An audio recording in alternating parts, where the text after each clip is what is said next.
Mr. President, it's an honor to have you here. Thank you so much. Thank you for the time. It has been almost a year since your inauguration. Have you faced anything that you were not expecting when you took office? I've been a politician for almost 40 years, excluding the term now. So I would say that on the national front, I was kept informed all the time by the news and, of course, by sources in government.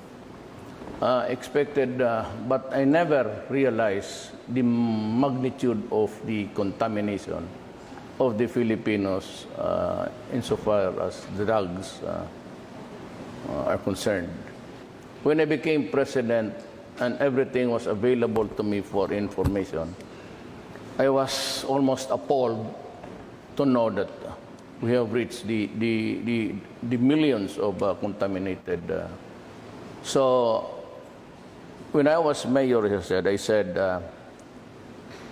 do not destroy my city and do not destroy the young people of Davao City because they are our assets. We are not rich.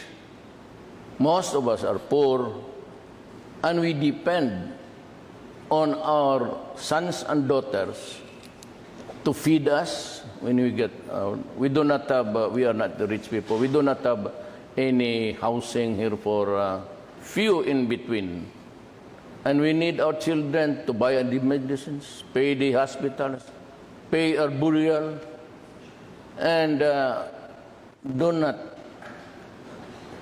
corrupt them with drugs. Do not destroy their minds. And I said, because I will kill you. And I've been very clear with that. Do not destroy my country. Do not destroy our young people. Because if you do that, I will kill you. There are so many criminals walking around. Stop it, and I said. I am not a wholesale violator of human rights. I am not the police. I just give orders. But I build a country. But anything that would destroy my country is totally unacceptable to me. My orders were very clear. Go out and hunt for them, the drug lords. Arrest them if it's still possible. But if they are confronted with the violence that would place your life, the policeman or the security officer in danger, so be it, kill them. Because in the past, that was what really prevented policemen and the military from doing it. Why? Because they were so afraid of this human rights thing, which is a new phenomenon. It's actually the human rights in the guise of human rights. Countries like EU and America are interfering into the affairs of other nations in the guise of human rights. The bitter irony is that while trying to protect civilians, to protect the youth, you sometimes, and you admitted that in one of your interviews, that innocent civilians could have become victims. Do you think it is a fair price to pay? Just like in the Americans, when they drop a bomb there, so much, so powerful that it also kills others. But you are not America. Do you feel sorry for? Do you but feel we sorry? are talking of human liability. So it doesn't say that because the Americans are exempted, and that's because I am just a small time government official, I am not exempted. So what's the fairness there? No. When they drop bombs, they kill so many villages, and there's not even a whimper. America invaded Iraq. What was the excuse? That there were weapons of mass destruction. And yet when they invaded Iraq, so many people were killed. So where is justice now? So I think it's really hard to avoid civilian... Meaning to say, justice has to be equal. It cannot be a justice for one and justice for another set of standards for two. It has to be equal. Is that the reason why you turn away from America? Yes, because they refuse to understand my predicament when they knew that they were also in the same predicament on a larger scale. I never in America, what? Remember Panama? Okay. They invaded Panama, a sovereign state, okay, in Central America. So what was the purpose there? They went inside, seized the country, arrested the president, brought him outside the country, placed him in a detention cell in New York. He faced a trial federal court and is convicted. What happened to the invasion? And what was the reason? Drugs. You invade a country. Me, I'm just fighting the criminals in my country. I never invaded a country. You have to look at it this way. There is so much incongruity in the principles that are being followed by nations. The powerful ones, they can invent there's a weapon of mass destruction. Oh, we can invade your country. Me, I never touch anybody. I do not even go to the United States. And then they criticize me for the criminals that I have killed. Your relations with the previous U.S. administration were far from perfect. Will you give Trump's administration a chance? I think that Trump is very good. He's a regular guy. He's pragmatic, very practical.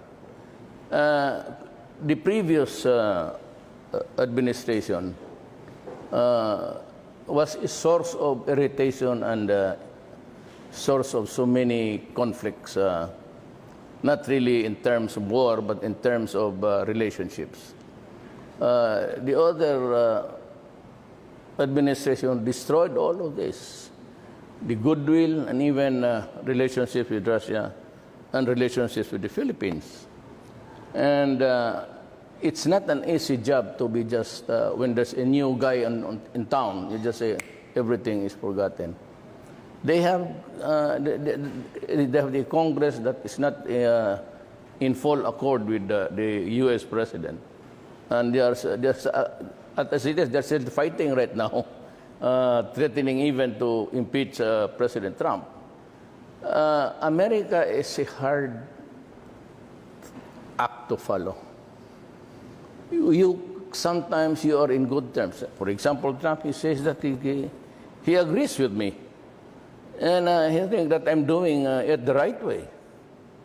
And even he, about 2 weeks ago, announced that he's going to get tough against the drug lords and everybody who is into drugs. You could almost find the similar words between my mouth and Trump's mouth.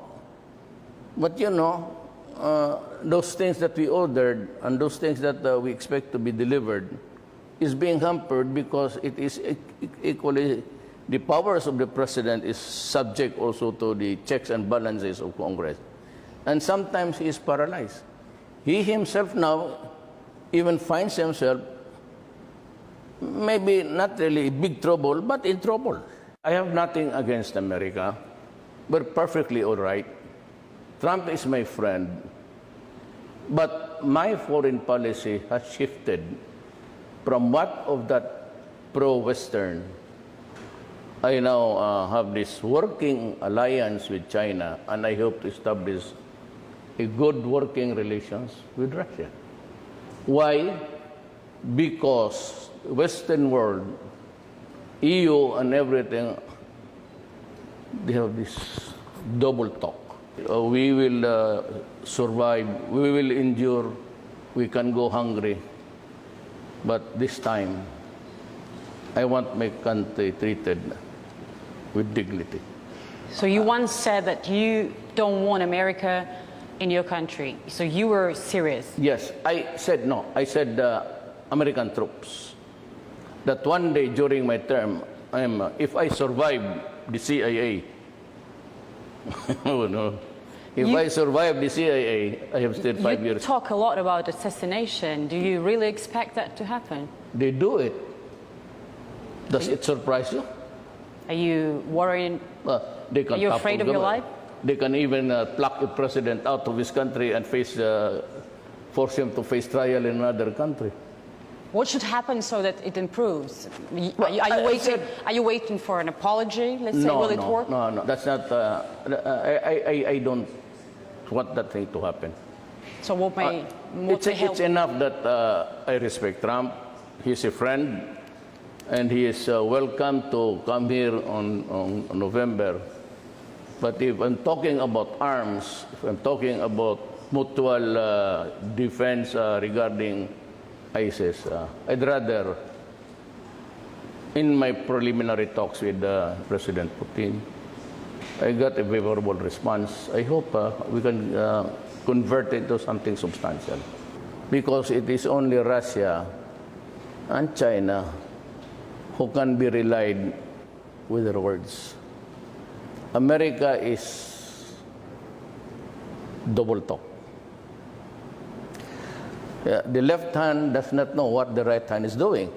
Because I said the arms are suspended and the Senate has not really agreed, or they're still debating on it, whether to give us the arms or not. My country is fighting terrorism. How long can I wait? Until such time that we are on bended knees? It might be too late. For after all, if I do not act now, and so with the drug problem, if my country collapses, who will bring it back? The United States? Russia sells arms. He does not impose, she does not impose any conditions. When Russia sells the arms, it sells the arms. You need it? I will give it to you. That's a known fact. You do not attach conditions. A straight negotiation, if you're ready to help, we'll say, okay, we will help, we'll give you this. And can you do that with America? No. Because the president says he will give you, and the State Department said no. And then his Congress, we said, no, he's a human rights violator, so we keep a distance. And then, if that is the case, so be it. I will not hanker for it on bended knees. I will not ask for mercy for that alone. So what about ISIS? Do you think ISIS militants here in the Philippines, they're homegrown or they were kind of imported? There are so many Caucasians looking. We have captured or killed about 6 already. And they are from the Middle East mostly. How are you going to fight the terrorism, this task that so many countries actually fail to deal with? Well, not really fail, but put it under control. It's a state of the mind which cannot be erased easily. In every generation, there is always a serious problem to solve. And so you have to be serious about it. And sometimes not go beyond, but in excess of what is really called for, because you want an assurance that your country is safe. If you have to kill an extra guy to make it more safer, then do it. My God, do it.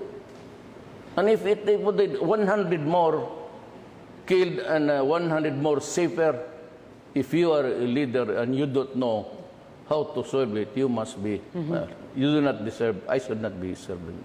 Maybe what I can really say is that I do not need the presidency at this time of my life. I'm 72 years old. As president, I have to preserve and defend the Filipino nation. And I will exactly do it, whatever be the price, whatever be the cost.